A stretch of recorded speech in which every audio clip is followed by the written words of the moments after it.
Hello everyone, I'm Stacy Strawn, host of the Nothing Channel. So I'm fixing to head out and start my day, and I'd love for you guys to join me. But first, I want to put a little sparkle in my eyes here, so I can be purty. I managed to stop putting mascara all over myself. You ever notice how your husband's always telling you things like, "Why you wear all that makeup? You don't need it. You look beautiful without it." Riddle me this, husband. Why is it when the half-aged girl comes in there, all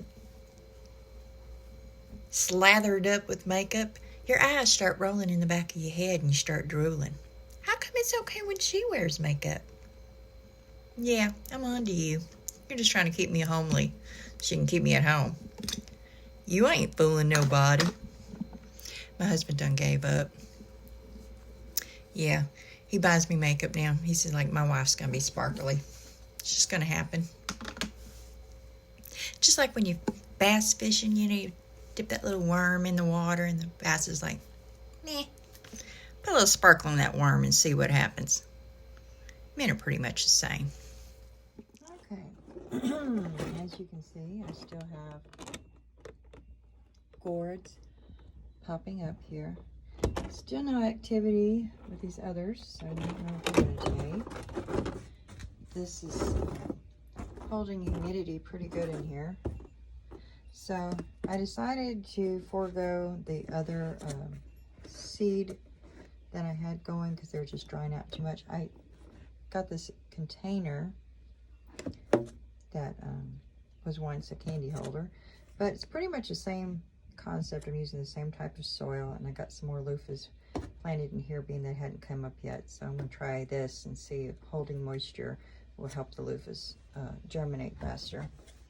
Also, I got an old tomato out of the refrigerator and got some of the seeds out of it, got it on this plate, got it drying out.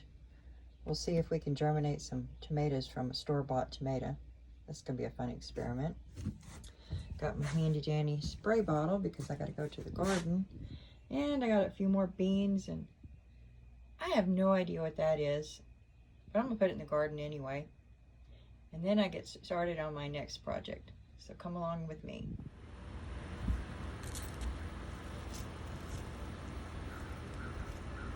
Here we go.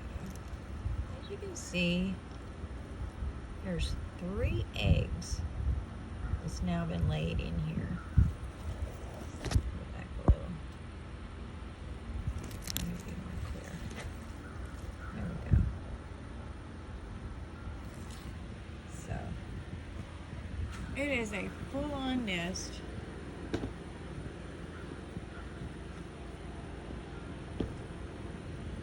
Hang it back up. In this potted plant. My husband's like, well, you probably bought it at the store with a nest in it. No, I think I would have noticed that there was a full nest in my plant. How dingy do you think I am?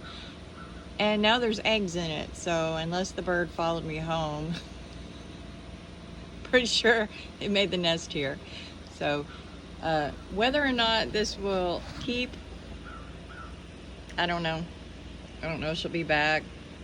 So I'll have to keep an eye on this. It's going to be interesting trying to water this plant without drowning the babies. I wanted to show you guys. Remember I told you whenever I put this in the ground, it just kind of like all wilted and fell over. As you can see, it's starting to pop back up just fine. It was just a little bit of stress, which is normal for plants, but they can perk right back up. This one's getting established pretty good. And as you can see, some of my little seedlings right here have already started getting bigger. These over here are getting bigger. So I still got a few little carrots popping up here and there, so that's kind of fun. Like this right here. That's a carrot. Oh well. And let's see, how is our morning glories doing? Ugh, definitely gonna have to get working on this right here. Because once they start popping up, and they start clinging, so I gotta work on that. Right now, I got another project I need to get started on. All right. So, for those of you who don't know, we got a few more house guests in the way of bunny rabbits. So good? Is you enjoying that? This little female here. Hey, pretty girl. She's just grubbing out. Here's her little boyfriend.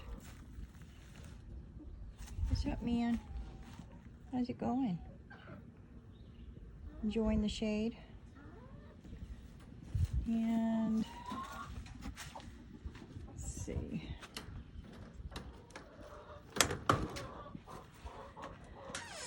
Okay. This is a baby we made here. And this is another rabbit we just got yesterday. Pretty little black bunny. My neighbor and friend down the road, Donnie, decided that he's going to make a space for him, so he's going to probably take these two off our hands. We need this brooder for our babies. This is a little male that we just got. His pretty face. Hi, handsome. And another little female right here. So that, besides the 2 bucks and the does that I already have, it's going to be quite a big difference. A lot more babies. So what that means is a lot of rabbit poop. So I decided out here will be a good spot. Instead of hauling it all the way behind the house, we're going to do a new compost pile right here. Well, I don't like just leaving compost, just leaving it laying out like this, because what ends up happening is you get other critters that come in here and start digging in it and stuff. So my project today will be to make an enclosure around my compost pile thing here. So I'll have it near the rabbits and make it easier for me. Let me get started. No fuss, no muss.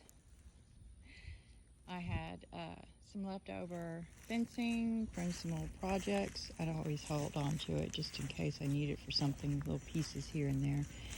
And I pieced them together and made a simple enclosure around my compost pile. Now this should keep the little armadillos out of my compost. And on the occasion my chickens sometimes escape and get out. They can make short work of a compost pile, spreading it out everywhere, and you lose so much valuable compost. So I've learned in the past it's better just to keep it contained. Now this is what's known as a cold compost. It's not like your normal compost. You gotta get out there and turn it and all that. You just let it sit. Keep piling up your compost, and eventually you'll have some really rich soil that starts to form underneath. As it piles up, it'll cook and disintegrate. The rain will hit it. It'll get rid of any acid from urine and what have you. And then later on you can collect the soil that forms and add it to your garden for a rich organic matter to be added to your garden. Now, while I'm out here doing my compost, I noticed that you can see the green sprigs starting to come back in. This is pompous grass, and the winter has completely killed it back, but they have green coming in. So what I want to do is I want to come in here and I want to remove all this dead so that they can come back nice and strong. They've been here on the property for many years now, and I'd like to keep them going. It's one of Mom's favorites. So definitely want to put on some gloves for this project, because pampas grass can cut the crap out of you if you don't protect yourself. So let me go do that. Okay, as you can see, I already got several big piles of old dead pampas grass. Simply using an old hay rake. Make short work of it. It's been a couple of years now that Charles set the pampas grass on fire, because that's what Mom wanted. She's seen so many people doing it. This is what ends up happening when you do that, though.